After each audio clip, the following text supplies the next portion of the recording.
When I'm a roll, honey.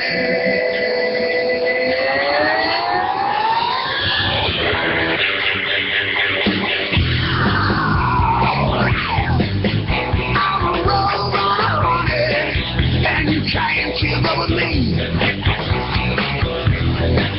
You got a green light, baby. Maybe, you will see. All right, let's see, folks. It's already hump day. Welcome to the show. You are listening to the American Adversaries Drive Time Prime Time Show, coming to you on this prime Wednesday afternoon here in Central Florida. Boy, what weather we are having this week.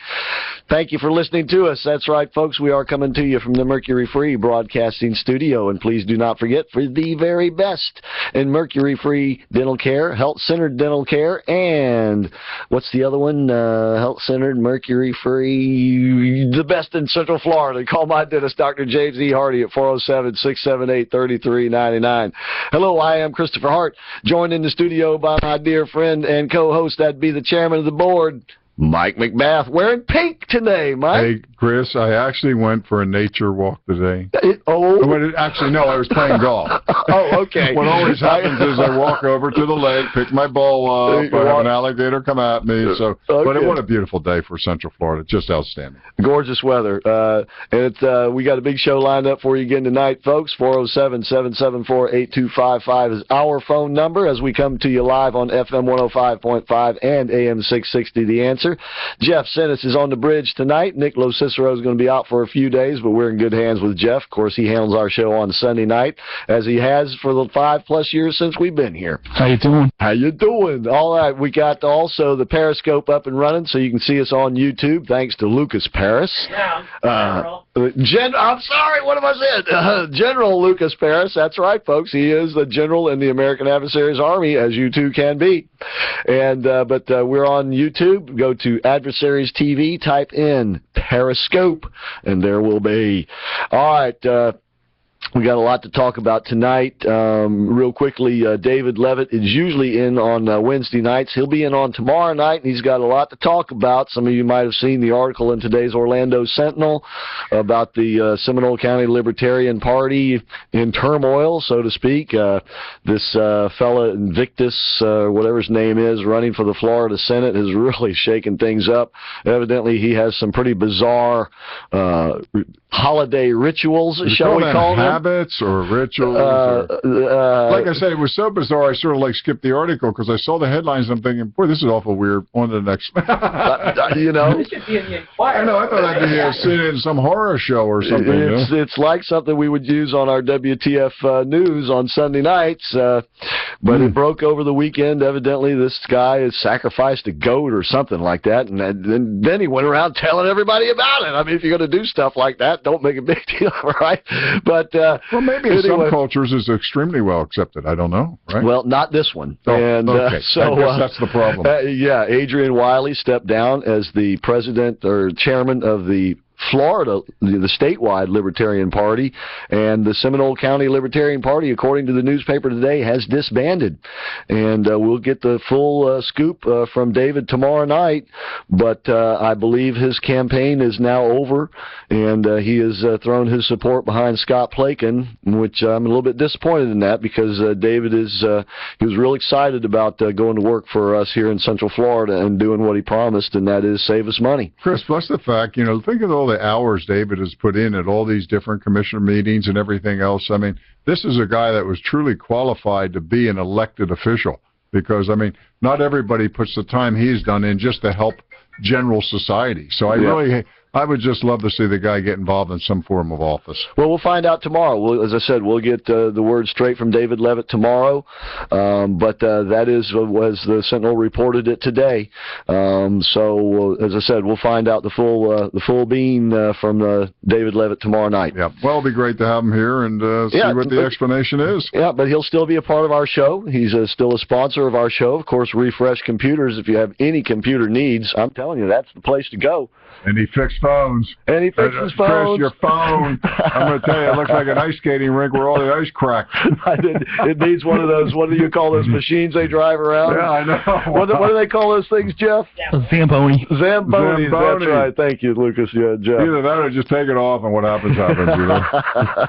Anyway, as I said, we'll find out exactly what all that means tomorrow night from David Levitt. All right, on to some other things. There's some bunch of new poll numbers out. There's some attacks out on Ben Carson, and Donald Trump is going to finally spend some money.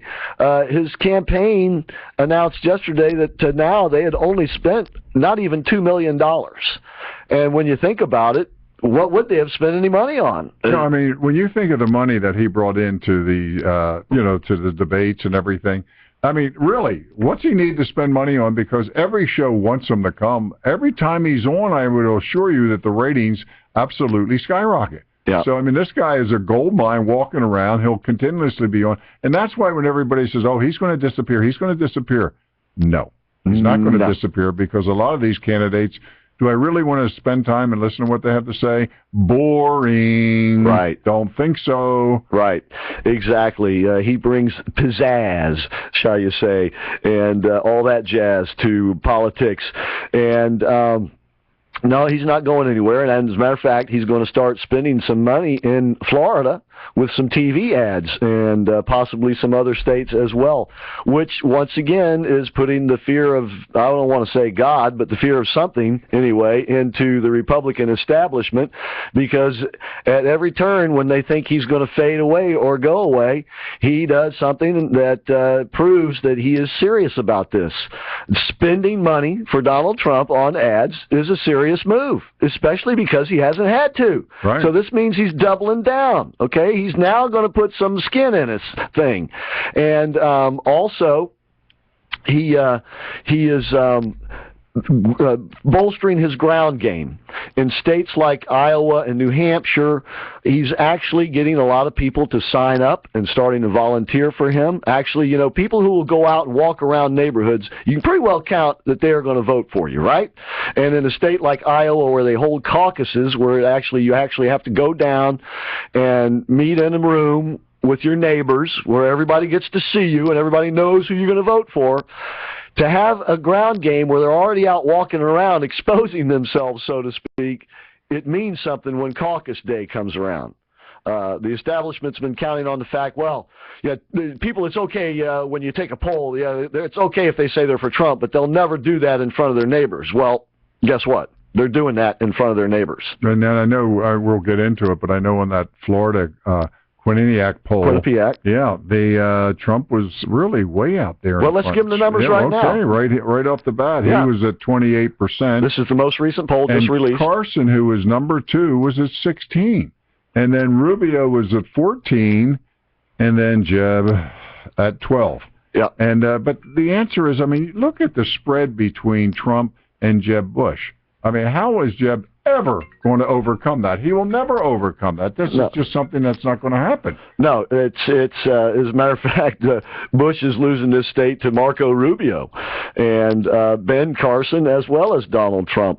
But Trump is up, according to this Quinnipiac poll, he's up in Florida, Pennsylvania, and Ohio by double digits. Right. I think you have the numbers there for what, Ohio there as well? Yeah, I mean, I was just primarily looking at the national poll. Okay, this is a Reuters national poll. And in the national poll, Trump 33, Carson 16, Bush 16, and Rubio 7, which is a little bit surprised to me that Rubio was that far down relative to Bush. But, I mean, look at how far... I think a lot of that has to do with name recognition. Look at how far Trump is out in front of everybody.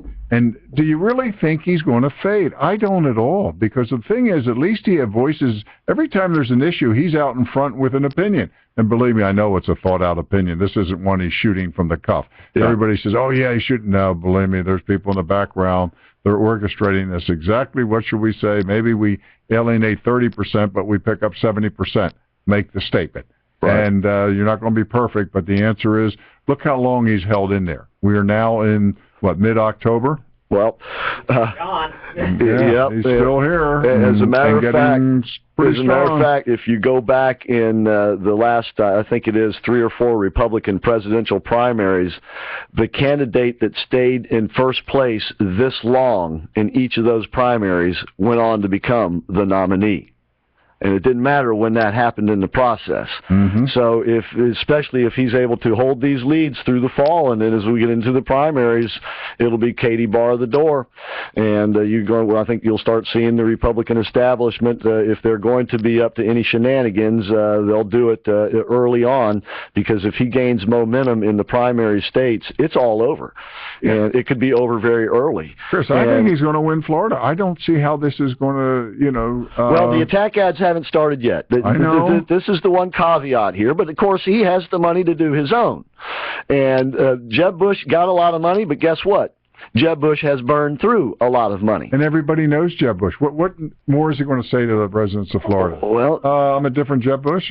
Oh, okay.